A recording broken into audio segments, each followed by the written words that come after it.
if you go on commercial, if you're selling something, you cannot be biased. You need to leave those thoughts at home. What you think is good, let me tell you, is not good. It's pretty bad. My content is very good. Why it's not performing? Because it's garbage. I'm just gonna say it. The recipe has always been, you got a budget for paid ads, we're gonna have a expected result. If the result doesn't come in, it wasn't their fault, because they pay Facebook or Google to do that. It's gonna be a very easy blame to be placed. I don't think they know what social media is. So what is it? It's the connection. People go on social media to be social. Everything looks the same color, the same fonts, the same everything.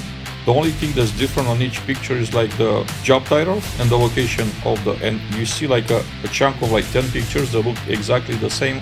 Why is this marketing director here not getting fired? I don't know, I'm selling a plant. I'm gonna post a picture here, do some paid ads for it.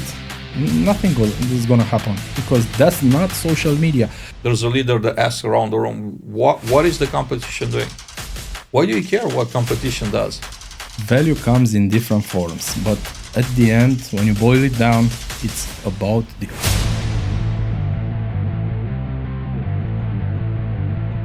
Adin, everybody's asking about the man behind the scene. Everyone, super excited to have the man behind the scenes at Multifamily X Media, our senior editor Adin here in the studio. Welcome to the show, Adin. Thank you very much. Let's start with the video content. Why do you think video outperforms pretty much every other type of content? It's the closest thing to reality, and it's psychological. When you scroll, something moves there, your brain stops. The other thing is it shows emotions. You can show emotions. You're an actor, but you cannot lie. The reality shines through if you're real. If you're not, then that's too bad. Things are not gonna work out like you want them to work out. So it's the most real kind of media. Just compare a photo to watching a movie or a painting. Of course, a photo can also tell a story, but a movie is engaging for the brain. You don't have to even think about it. Do you encourage people to do more video content versus other forms? Yeah, other forms of content are important too, but the video is the greatest thing, and I don't understand people who don't do video content, because it's just the greatest. You can tell stories, you can present a product, you can do everything. Yeah, it's a little bit more tricky, but I think they need to do video content right now. So when it comes to video editing, right, there's a lot of product out there, even AI product that could dump a full video in it and it'll just make like lots of shorts for you. What's the difference between like a human touch? And also, when we're talking about human touch, not everybody has the creative in them, right? They might be able to chop them and create short form, long form, but what's the difference between a regular video editor and a very creative one? I think the regular video editor is not a creative video editor. It's to be creative. I've seen this even on posts on LinkedIn with polls and people that are saying we need to be more creative. You need to learn how to be creative. You can learn everything. Yeah, you just need to find your balance between math, okay, the analytical part and the creative part. So a big part of my life, I worked on analytical side. I worked in IT for about 12 years. And then I decided I don't have an analytical brain. It just happened, not overnight. It just build up, and I didn't enjoy what I did. So I don't know how that happened. And then I started to be creative. But you need to learn creativity. You need to do some art classes to see if you like it. You cannot just ask your employee from your company, let's be more creative. It cannot happen. If it's not inside him or her, it cannot happen. The AI part, I think it can work very good. And I think it's coming right now with, let's dump a whole video and create a lot of shorts. It can work for some industries, some people, but it's not creative. You need to create a feel. Also, a good editor needs to feel it. You can not just chop it and let's pop a lot of flamboyant transitions and effects, and because it could work out if you have an audience on TikTok or on, I don't know, Instagram, and your audience is, I don't know, from 12 years to 16 years, let's say. Maybe they like that stuff. But when you're speaking, when you're talking, stop using effects, because it's not adding value. It's pulling away value from your content. AI could work for people in a hurry, but it's not going to create the same impact. Also, if you want to be a good editor, watch movies. Watch movies, because a good movie will be a good movie for eternity. So if you want to do better editing, don't just watch other editors, how they edit, because there could be trends that pass away. And you learn very good how to do that stuff. I hear this a lot in editing. Do you follow the trends? Okay, it's okay to follow the trends, and sometimes it's necessary.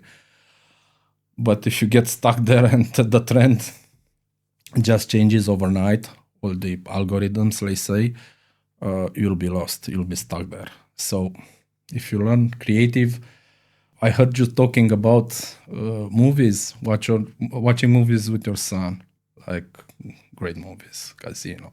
They're going to be great all the time because the directors are great. It's not just about the actors. It's about the editing. It's about a lot of things. A lot of things go into a movie. Tell me about your top 5 movies from like the best edited movies that you've seen from an editor's perspective. I wasn't ready for this. I don't tend to have tops. I don't tend to have favorites. Even in music, I just take information and stuff from whatever I can get. I'm sure you have movies that you like better than others. What are some that you would watch over and over again and never get bored? The Great Escape. The Great Escape. What else? Yeah, I love it. Also, the quality of the video is amazing. Every movie that Guy Ritchie directed, one of the best, I think, edited movies is Snatch. Snatch. Yeah, it's amazing. Music, everything, it's amazing. It's one of my son's favorites. Well, we have like 100, top favorite movies that we watch. And sometimes maybe even newer movies, but still made by Guy Ritchie, like The Gentleman. Gentleman is another favorite of my son's. The series. It's amazing. The series? Yeah, it's on Netflix, yeah. Nowadays, I think it's harder for people to be exposed to good movies. What do you mean it's harder? Do you mean that they don't make good movies anymore in Hollywood? First of all, and second of all, it's hard to watch older movies. For me, it's hard. I have to create a subscription on 7 platforms, and I'm not gonna do that because there's sometimes there's a joke.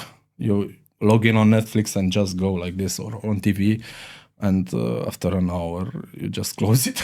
You haven't watched anything because there's nothing to choose. You spend more time searching for a good movie than watching it. I just think that people's taste, once like they have been decreasing, standards are super low, most of us being produced, whether it's Hollywood or independent movie production houses, or even Netflix, as you mentioned, they're very shallow. They're garbage, pretty much. I haven't watched a good movie.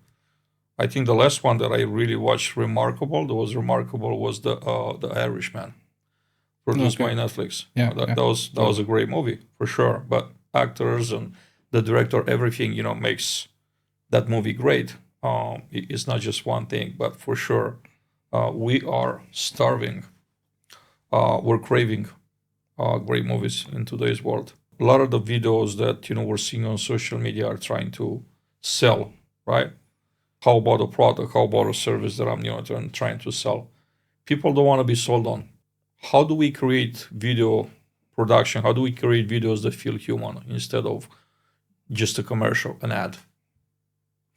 By being real, by talking real, because everybody's selling something, even if they're not.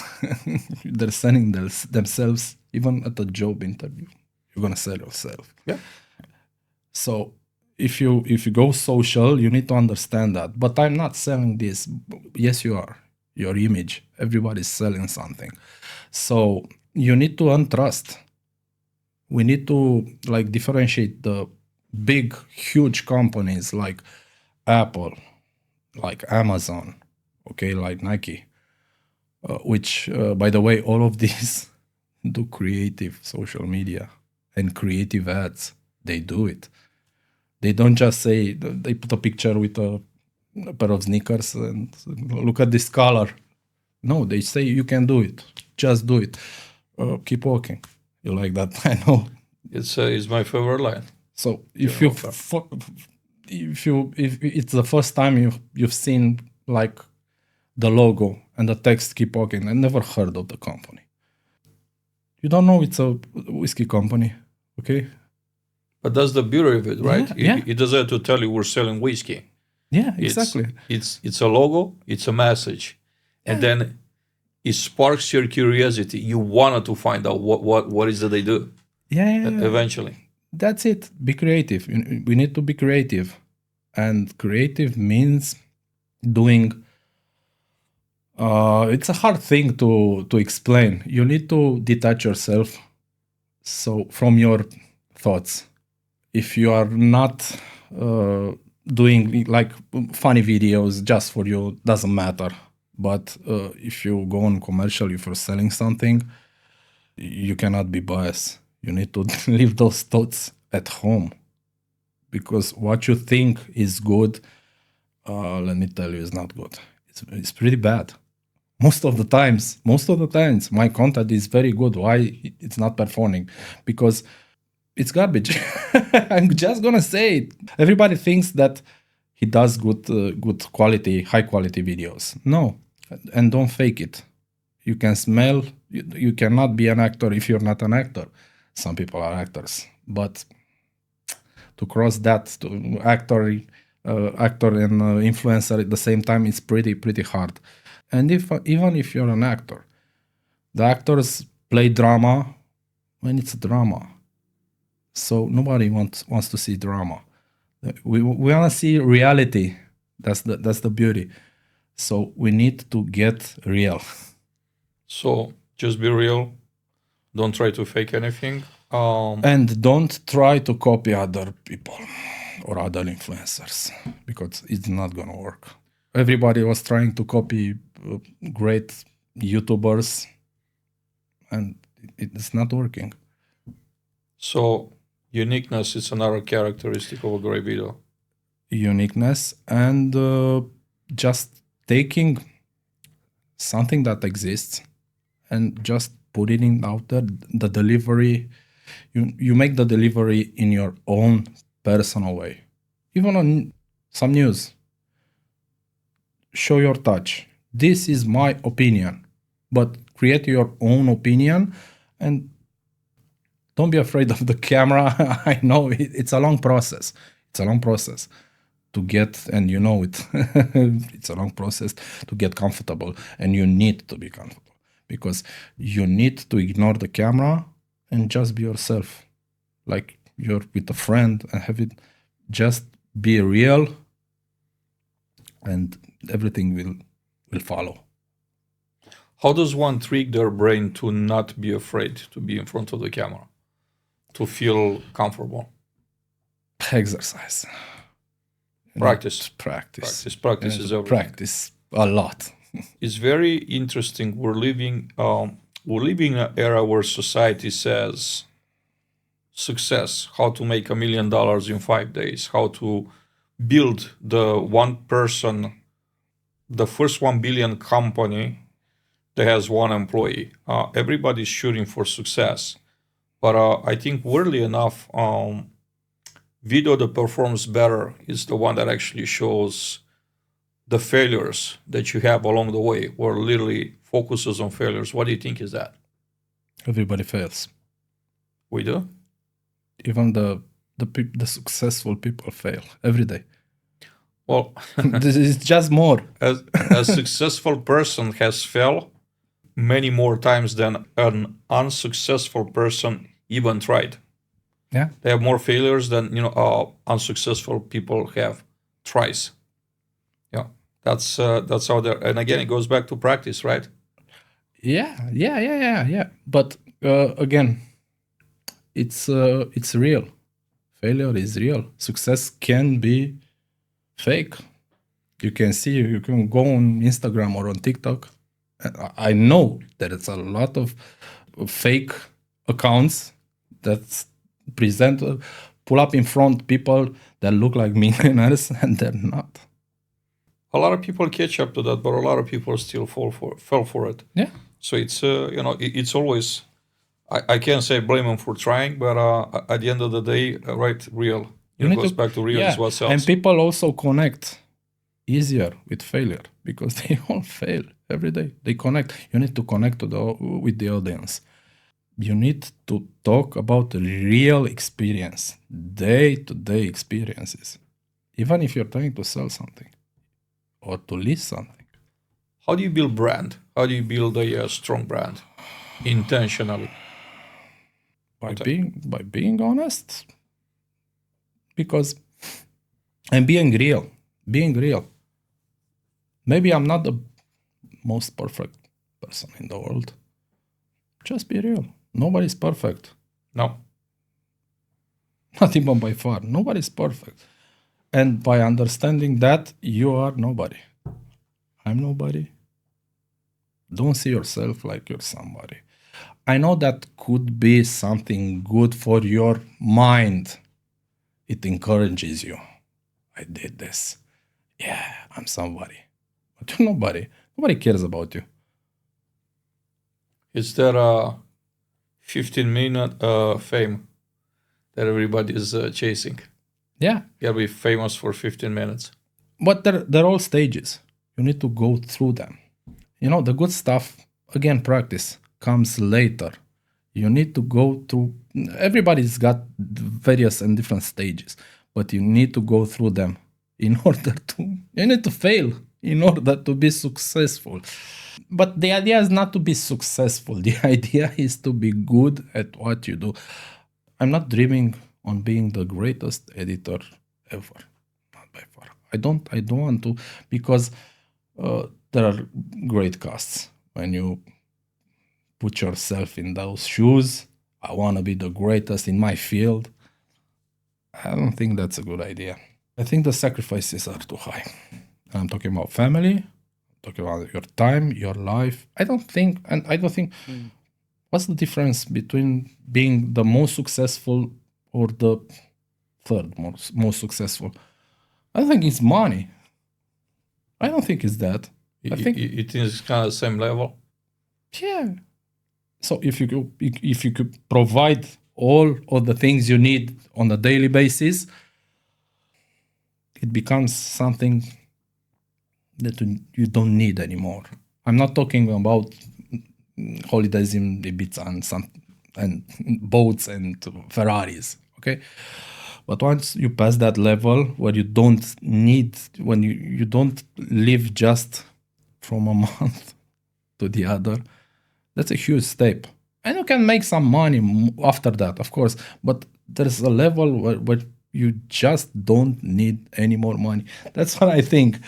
I'm not an entrepreneur, and I think that's not quite a good thing to say if you're an entrepreneur. But for now, I stick to my opinion.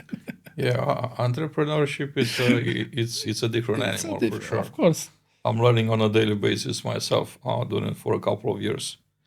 I think we both agree here that a good successful video would be one type of video that could really go get a higher audience, higher attention levels, is a video that provides value, right? Yeah. How do you define value, and how does one create video content that provides value? What's your process? How do you get to the value? By understanding what value means to your audience. Value can be anything. If you're a beautiful girl, that's value for the audience. If you make people laugh, that's value.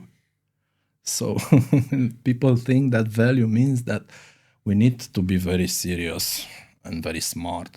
No, that's not necessarily value.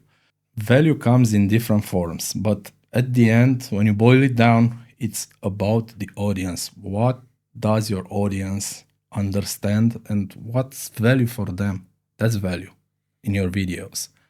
That's why you see videos that apparently are about nothing, and they get hundreds of millions of views. But that's not that simple. And you get mad. I get mad sometimes, but I'm starting to understand.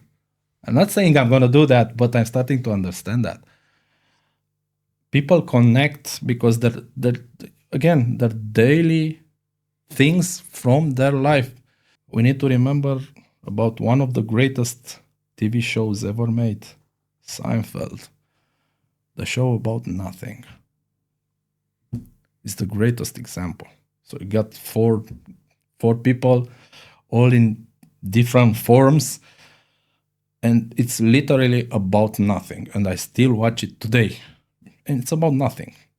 Commuting to work, eating something, things that happen every day. One of the most successful is still making a lot of money for Jerry. And I still like it. Let's talk about the difference between getting a lot of views, creating real impact. How do you see this difference? Define it for me. Everybody's talking on the fact that algorithms have changed a lot this year, like twice this year. So it's the half of 2025 that they changed again. That's true, but the base is nothing changed. So the bases are gonna still be the same. We need to understand that the audience dictates everything. The audience is the algorithm. It's very important to understand that. Views are not that important. Oh, okay, it depends what you do.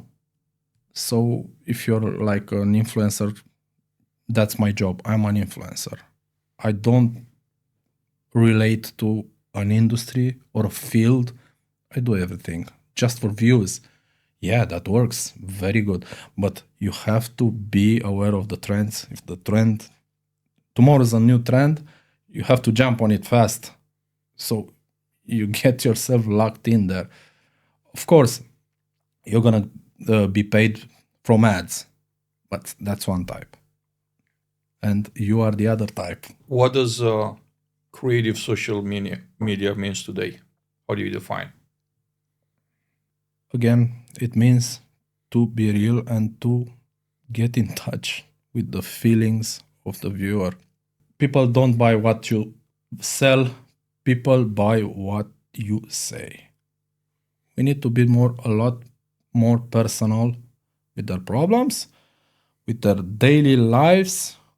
And this is creative. This is creative. By not just being stuck in the old days with the old commercials. I think that's it. Be real.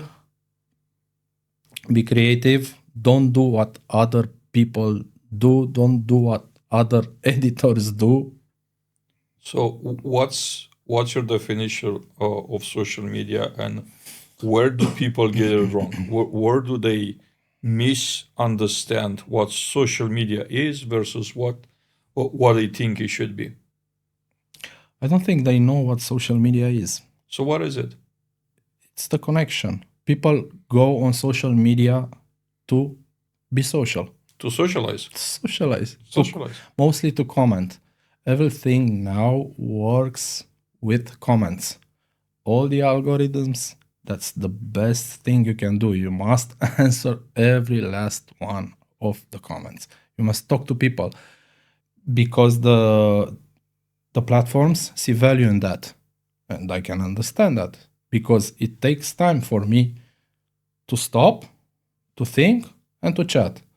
And I need your response to that. If you're responding, you're connecting to people, and that's social media. To give you an example, TikTok, the social part there is huge. People don't think that video platforms as social media. Just think at Facebook as social media because they chatted there on groups. But the video platforms are also social media. TikTok has a feature that's called respond to a comment with a video. I do that. And when I do that, it makes them feel amazing. And they tell me that, thank you very much. Wow. You took the time. So that's social media. Social media doesn't mean I'm gonna post a picture what I'm selling. I don't know, I'm selling a plant. I'm gonna post a picture here, do some paid ads for it, and just wait for things to happen. Nothing is gonna happen because that's not social media. You are putting a visual medium on a platform that's social media that is not social media. So it cannot work out. Connect with people. Talk to them. Let's share about marketing. Why do you feel that marketing is stuck in maybe the 1980s? I think people, better said companies, are not bold enough. And I think this is bad. But I think nowadays, if you get your head out of the box, I think the difference is it's huge from the old ways that they used to do marketing and they're still doing it today, and the new ways, like live online shopping on social media. Imagine that. I'm a CEO and I'm gonna pay you to do, hello everybody, come on, buy this, buy that. I think I must ask you this question. Why do companies don't get that social media in this way works the best in 2025?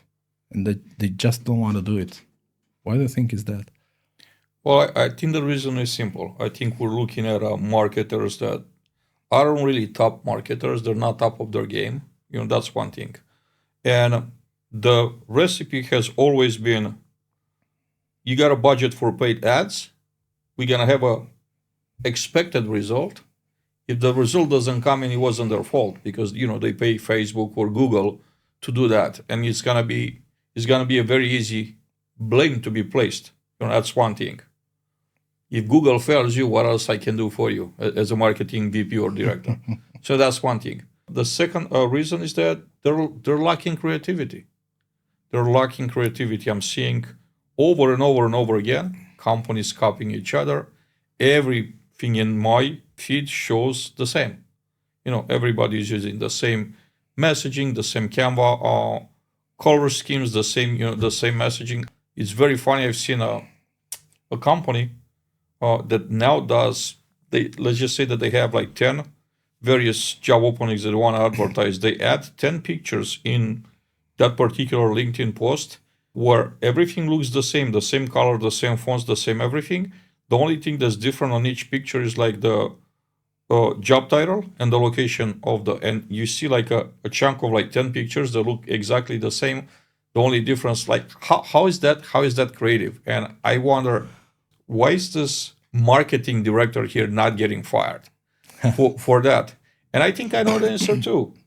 They don't have oversight that understands enough marketing. So when you don't have someone above you to kind of like challenge, is this a good way? Is this a good use of our time and resources to spend or not? That's it's an easy ride. However, I think that's changing. Yeah, hopefully. I think it's also the power of the habit. Then there's so many years where things have been done in the same exact way. I think it's a little bit of human nature. Yeah, but we learn in a history that everybody that's following the crowd or a trend or a default state is not getting too far, right? Those are the ones that are winning the game are the ones that are the outliers, the ones that are trying. They go against the grain, they go against the trends, they go against what everybody else, the crowd, is doing. I think that's what it should be rewarded. That's what companies should be paying for, not just like repeating over and over again the same thing that we've been doing for a decade or two, or what the same thing that our competition does. I heard this in so many boardrooms. It's part of almost every single corporate meeting that happens in corporate America. What is everybody else is doing? Like, what is the competition doing? There's a leader that asks around the room, what is the competition doing? Why do you care what competition does? You have a team of capable people here. How about like us brainstorming and like using our brain power to like do great things? Why do you care what everybody else does and you're trying to copy? It's it blows my mind. Can't understand. But maybe they're happy that way. I don't know. Well, I think this happiness when the gravy train stops, and I think we're looking at it. I think AI is gonna revolutionize a lot of the processes, and also AI is very good at building tools that audit performance. And once someone is gonna build a tool to gauge a marketing department's performance where everything is out and open, I think that's when executives of companies will truly understand how their team perform and really make decisions, business decisions based on their team performances. Yeah, and I think by not having a creative marketing, it will be easy for the AI to do that. Because when you have a creative one, it's a little bit harder to audit everything. Yeah, maybe on numbers, just on straight numbers. But I think it's a little bit harder. Nobody knows what happens. I can post a video right now and get a very few amount of views. But I can post a video tomorrow and get a huge amount of views. The subscribers don't matter anymore. Every video is like a pilot episode. You need to do different things. Again, with the creative part, if you do everything the same or the same as your competition, that's not creative. And that's not rewarded by people, viewers, buyers.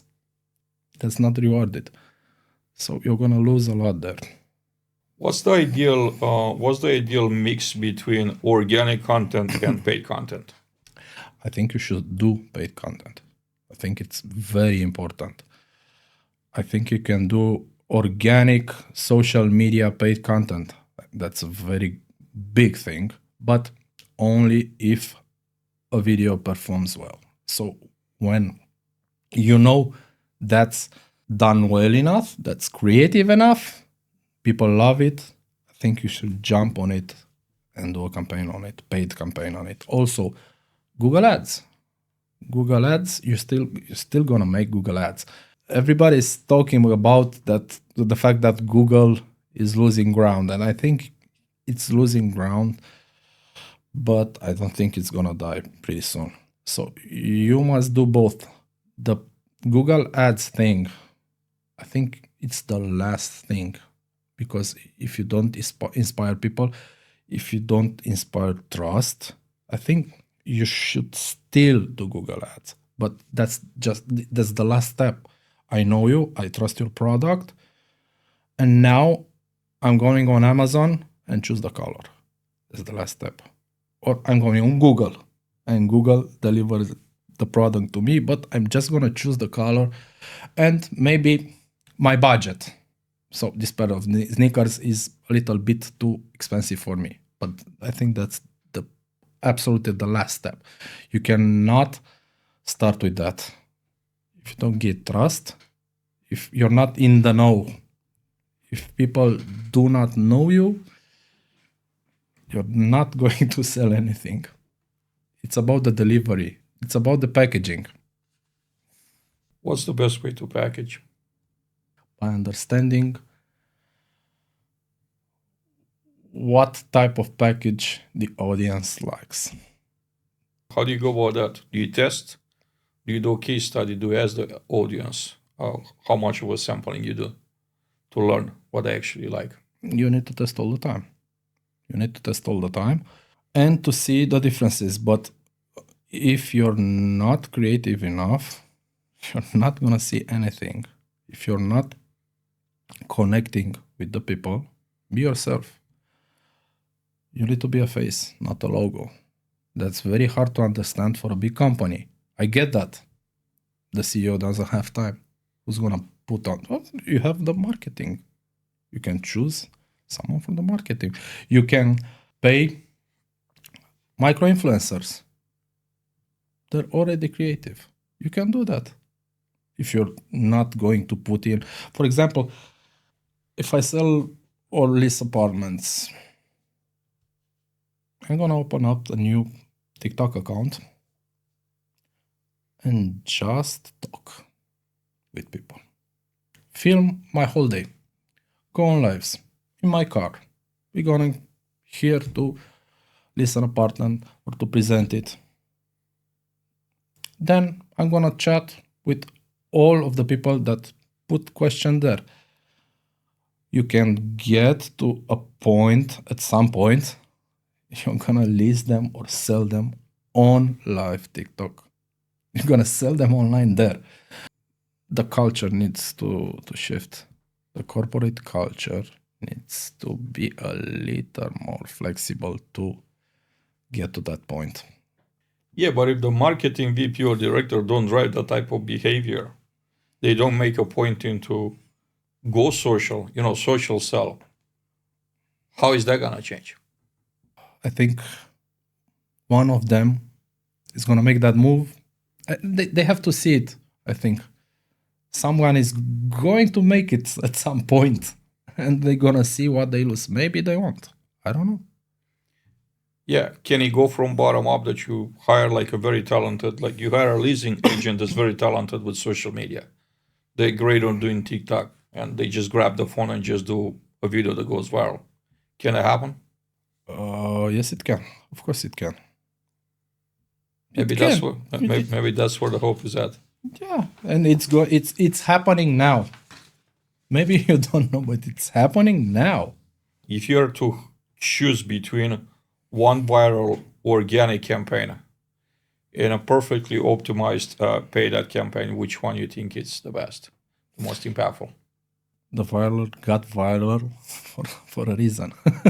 So of course I'm gonna go with that. But again, I'm gonna go with both. The marketing budget, I think it's spent in a bad way. Many of the times. You mean it's spent in a bad way? So explain that a little bit to me. Where is it spent wastefully? Where do they waste money? By paying ads on social media that are not social media. By paying and keep paying on things that don't work. I think. Give me some particular examples of name the platforms that they're paying for, and without actually getting the return because they're not spending in the right place. I think Google. For once, Google. Google eats up a lot of money, and I know everybody's talking about leads. How many of you? I got a lot of leads. Now, what about sells versus the money that you put in. I think going on social and embracing this creative, and again, influencers, micro influencer, if you do not want to do it, other people are going to do it for you, for money. The argument that I heard over there is that, hey, it's kind of like a hard process for us to work with an influencer or a micro influencer because we want to make sure that what they're saying, the way they produce content, aligns with our brand. I don't think that's, I know you respect your brand, but I don't think that needs to be your whole world around you. I think it's important to align with what the audience wants, because I think that can be your brand. If you understand what the audience wants, that's going to be your brand. Otherwise, you're just pushing a thing that you believe in. I've seen McDonald's trash their name here in Romania. So it's MC, okay, MC Donald's, yeah? In front of a mall, I think a couple of years ago, it said MEC, because that's how Romanians pronounce it. So it's Mac. And look at that. Couldn't believe my eyes. But it was a smart move. That's an example. So you mean it was a smart move that they got creative and they just spell McDonald's in Romanian the way it's been pronounced? Yeah, I think it's a great move, but it's a very bold move. But I think you need to do bold moves. You need to risk it. If you're not risking it, then you're not getting successful. Maybe you are already successful, and I can understand that, but things are going to change.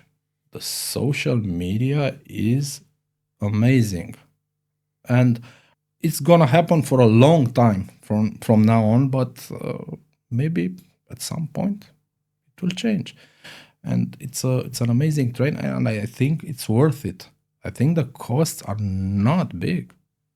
Imagine just hiring, like you said, a selling person that's good at social media. That person could add tremendous value to your company. One person. Let it do just that. Okay? Imagine having 200 of those. Yeah, 200x. Yeah. Right, this is the part where we turn the table, so I know you have some questions for me. Okay, so do you think companies are afraid to show their failures because they think it makes them look weak? Everything starts with insecurity, right? There's also a lot of money at stake. Think about a corporation that has like a $1 billion value. Imagine the stakeholders. How do they perceive a failure? And everybody's like very, very scared to make the bold moves because they've been making money a certain way without taking risk for the longest. I think that the current situation with AI and other things coming into play are going to force companies to be more competitive, more creative, more out there, because otherwise a lot of them will not survive. So I think it's exciting time. I think we're entering a meritocracy. Oh, I think we're already there.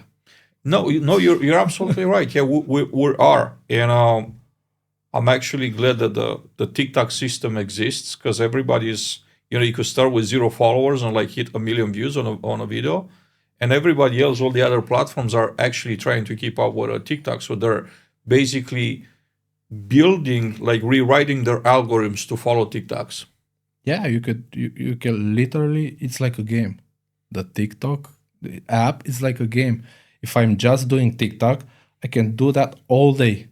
It's like a game. It keeps pushing to YouTube, do lives, do live now. Get this, get that. It might sound funny, but it's a very smart move from them, and it works very good.